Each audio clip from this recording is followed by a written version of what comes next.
Comentário livro, Libertação, capítulo 19. André Luiz, Chico Xavier. Mãe e filha, terceira parte. Senhoras e senhores. Mães.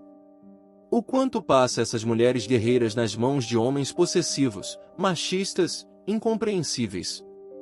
O universo delas precisa ser mais valorizado por nós homens, que, aliás, se não fosse por intermédio delas não estaríamos aqui nesse mundo, não é mesmo?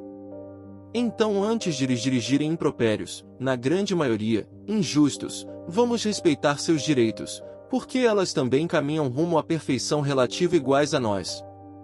Continuando com o diálogo daquela mãe desencarnada dando muitos conselhos à filha ainda presa nos liames do corpo físico e, liberta temporariamente do corpo através do sono, ela ouvia aquela mãe dedicada e amorosa. O egoísmo conseguirá criar um oásis, mas nunca edificará um continente. Todo mal é passageiro, embora as circunstâncias da vida nos parecem mostrar o contrário.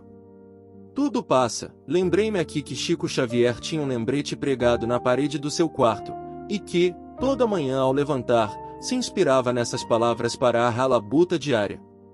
A pessoa egoísta só consegue ver o seu mundo limitado ao redor do seu próprio ego, muitas vezes enfermiço. É uma atitude centrada no indivíduo, onde o próprio bem-estar e satisfação malquistas e indecorosas são colocados acima de qualquer outra consideração. Nem dele próprio, que não consegue enxergar tão desapreço pela própria evolução, vale ressaltar. O egoísmo pode se manifestar de várias maneiras. Pode ser evidente em atitudes simples do dia a dia, como quando alguém furta o lugar de estacionamento de outra pessoa, ou quando alguém age de forma oportunista em benefício próprio, sem se importar com as consequências para os demais. É tola, pois, tal atitude, pois quem sai sempre perdendo são esses que supostamente pensam serem os tais. E abraçada a filha do coração, disse-lhe sussurrando em seus ouvidos, o amparo do alto, direto ou indireto, reservado ou ostensivo, não é apenas mera exibição de poder celestial. Os moradores dos círculos mais elevados não se arriscariam a descer, sem objetivos de ordem superior, ao domicílio da mente encarnada. Sabemos que o Criador não deixa ao léu seus filhos amados. Por isso mesmo, de tempos em tempos, vêm até nós, espíritos de alta envergadura evolutiva em trajes simples e quase anônimos, para impulsionarmos para frente e para o alto.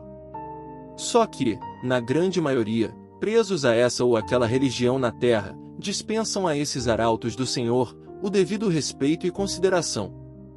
É o caso de Chico Xavier, que se fosse de outra religião, já teriam canonizado e transformado em santo.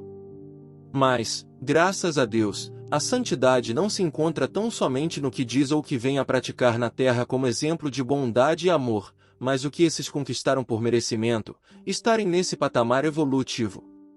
Chegaremos lá um dia? Perguntarão muitos. Sim, pois o caminho trilhado por eles também é o mesmo que o nosso, porém com grandes ressalvas. E a mãezinha carinhosa toca em um assunto delicado, a reencarnação nem sempre é simples processo regenerativo, embora, na maioria das vezes, constitua recurso corretivo de espíritos renitentes na desordem e no crime.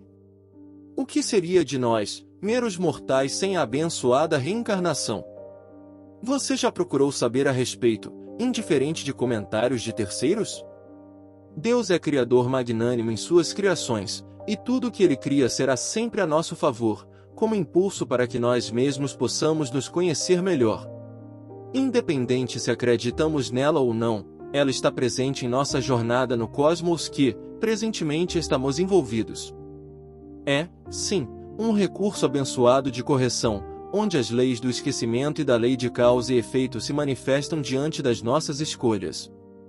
Pratique o bem e colherá flores de gratidão, faça o mal e as sombras o envolverá de espinhos. Tal a lei. Sabemos que em muitos lares, reina uma aparente ligação direta ou indireta entre os seus componentes. São nesses lugares que se encontram e reencontram, personagens que amamos e ou odiamos.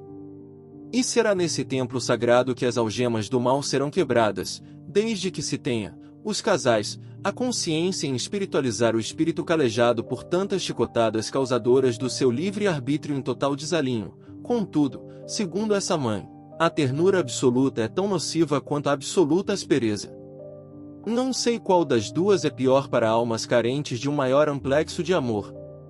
Tem pais que, desde que seus filhos nascem, eles não deixam sua prole decidir comportamentos que não sejam os seus.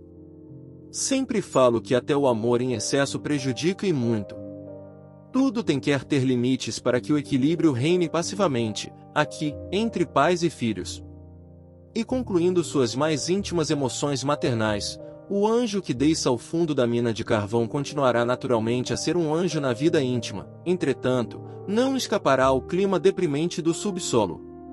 Jesus, quando veio conviver conosco, passou por transformações por nós inimagináveis para reestruturar seu corpo mental para criar um novo corpo materializando-se entre nós. Quantos e quantos espíritos de escola vieram caminhar conosco no caminho de provas, expiações e sofrimentos acerbos, sentindo dentro da alma os rigores de mentes ainda descontroladas, necessitando, urgente, de redimirem das suas faltas no galanteio do bom senso, do desejar ardentemente de mudanças, procurando, em todos os sentidos, a reforma interior, capaz de aliviar o próprio fardo? Embora façamos alguns apontamentos sobre as mães, que, nos tempos que correm, é muito fácil se tornar mulher, agora, o difícil mesmo é se transformar em mãe abnegada e altruísta. Segundo os dizeres de Elizabeth Stone, ser mãe é descobrir forças que você não sabia que tinha e lidar com medos que você nem sabia que existiam. E como as forças advindas da família se nos aperfeiçoam a ser melhores do que fomos ontem, e de controlar nossas emoções diante das fobias que, infelizmente ninguém está isento de confrontá-la, sem o antídoto da fé, da esperança, da insistência em vencer a nós mesmos. Devemos, mais que tudo, amar nossas mães, pelo simples motivo de deixarmos renascer, em seus braços, aquela esperança divina que a todos consola e ampara, cuida e orienta. Mães, em vários significados que as classificam como mensageiras de Deus na Terra, são como estrelas que brilham incondicionalmente no universo próprio de muitos filhos, mesmo quando tudo está escuro ao seu redor. Sim. Ante os tropeços, quedas e desânimos que defrontamos pelo caminho do aperfeiçoamento espiritual, elas nos socorre e ampara, acolhe e abençoa sempre nossos passos. Devemos a elas por tudo isso. Pensa igual a mim, meu caro leitor amigo?